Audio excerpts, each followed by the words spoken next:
Conan and the Gods of the North. The young Cimmerian was running for his life. A group of Pictish warriors, the semi-brutish savages to the south of his native Cimmeria, had picked up his trail and had been tracking him for hours. The youth, Conan, had left his homeland in the young prime of his manhood. The gloomy, largely silent, and taciturn nature of his people never appealed to him, and he had already had several forays northwards into the neighboring kingdom of the Aesir, and fighting alongside the fierce, blond-haired men of that tribe and their hereditary enemies, the Vaenir, with their tousled red manes and beards. Their warlike natures were much like that of his Cimmerian homeland, but their wont to swill ale and laugh in the face of battle was much more to his liking. But now, on his first foray into the Southlands, he had been unfortunate enough to encounter this band of warriors, returning to their overgrown woodlands of a territory from their own raid into the richer southern kingdoms. And he was running out of options.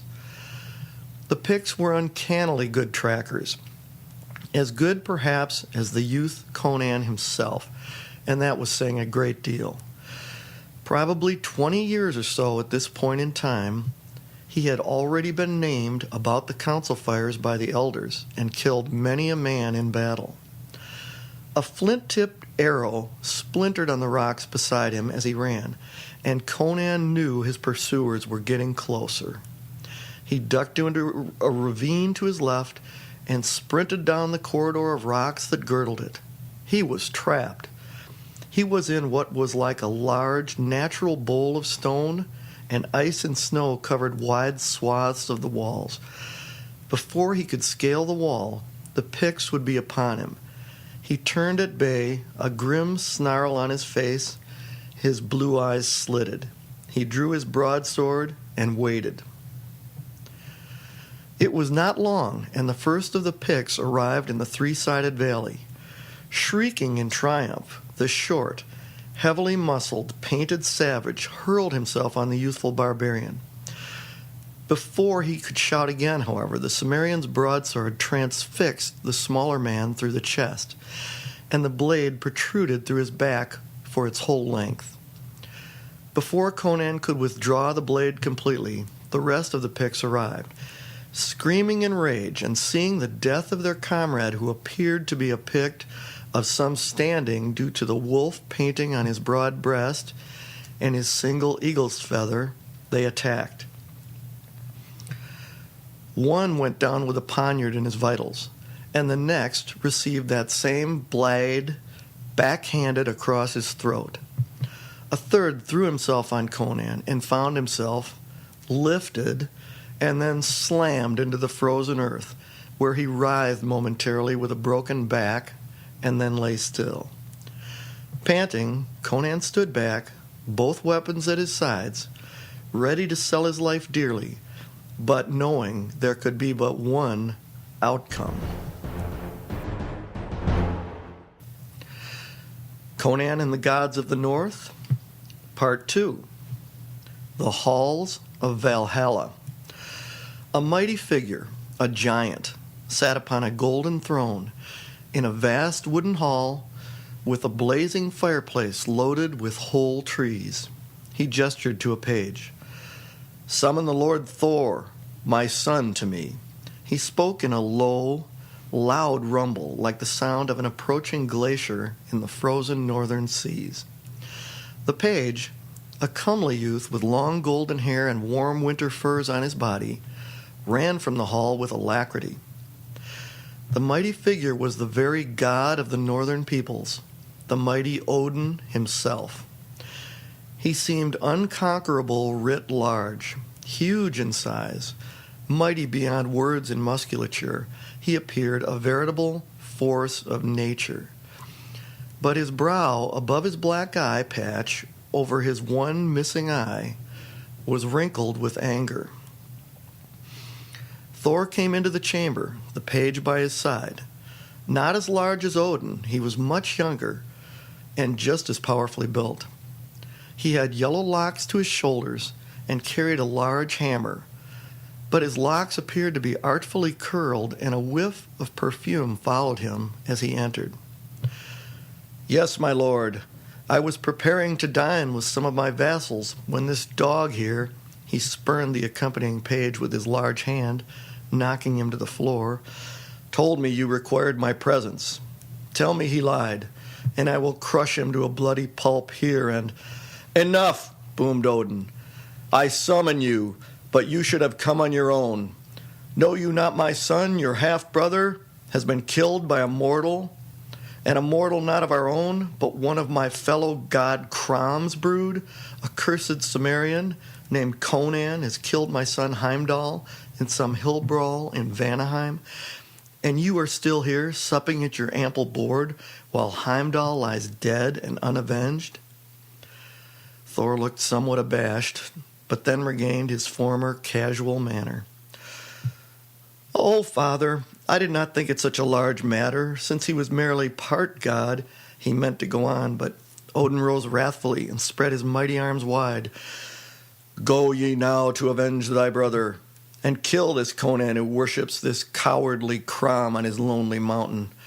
You have been overmuch full of yourself for too long, and too remiss in your many duties, so go. Bring me the Cimmerian's heart to roast on my board. He is in the Pictish wilderness just south of Samaria. Use the hammer I gave you as your birthright to carry you to him, and go at once." The wrath of the one-eyed Odin was terrible to behold, and Thor sped from the hall, pale and chastened. He knew he had to carry out this order, but he resented it. Why should one as powerful and mighty as he have to deal with a hill, country-bred commoner? He would do it, but he wouldn't like the time away from his board, his hall, his wives and comforts. This Conan would pay for this, he thought with irritation.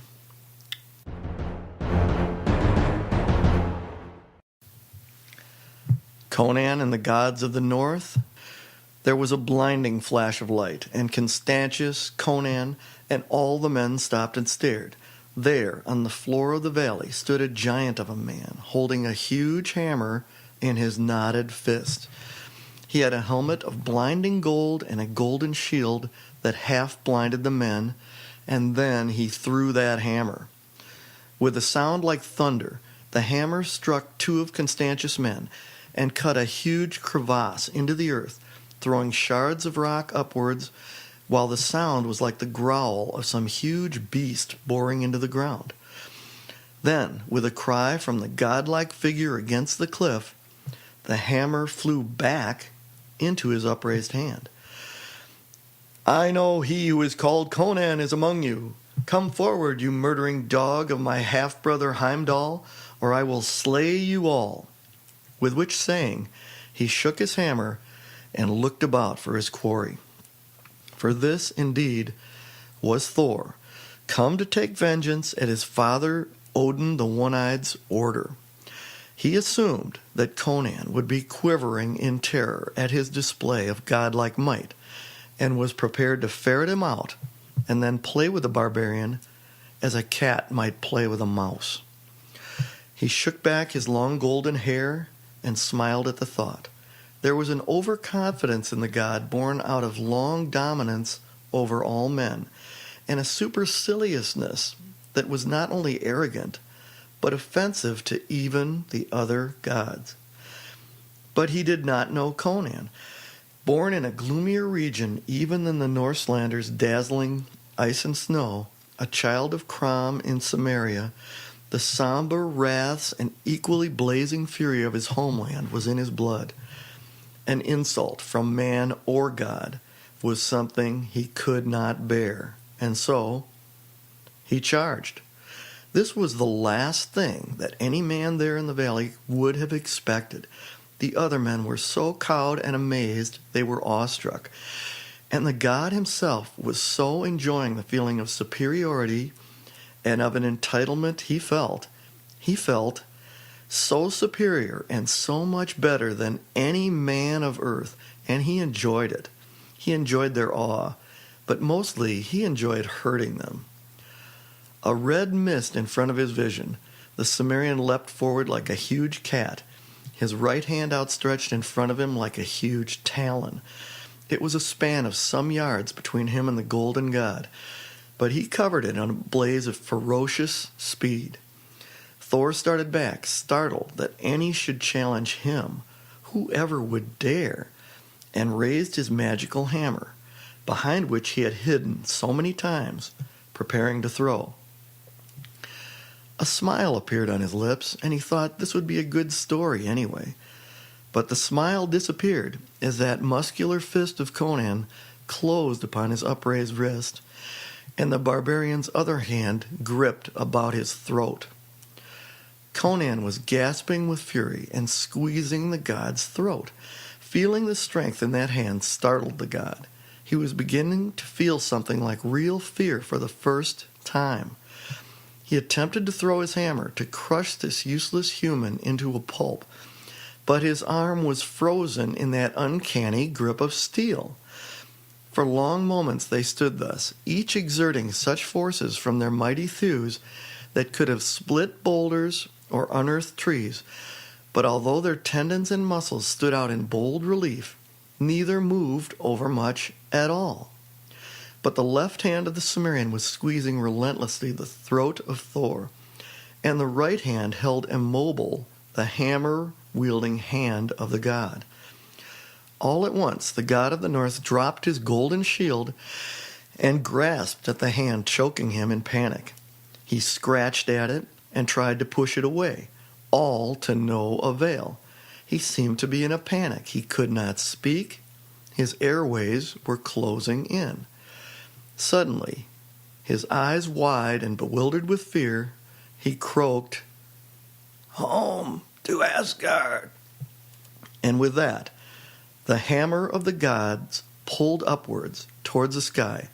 Conan was lifted bodily too, and finally let go from about a man's height above the ground, landing like a cat, growling with unsated bloodlust. And the god, borne aloft by his enchanted hammer, disappeared ignobly from the field, escaping to his icy homeland by his magic, unavenged. From far above, in the direction of Conan's gloomy home in Cimmeria, came the deep, ringing laughter of Crom.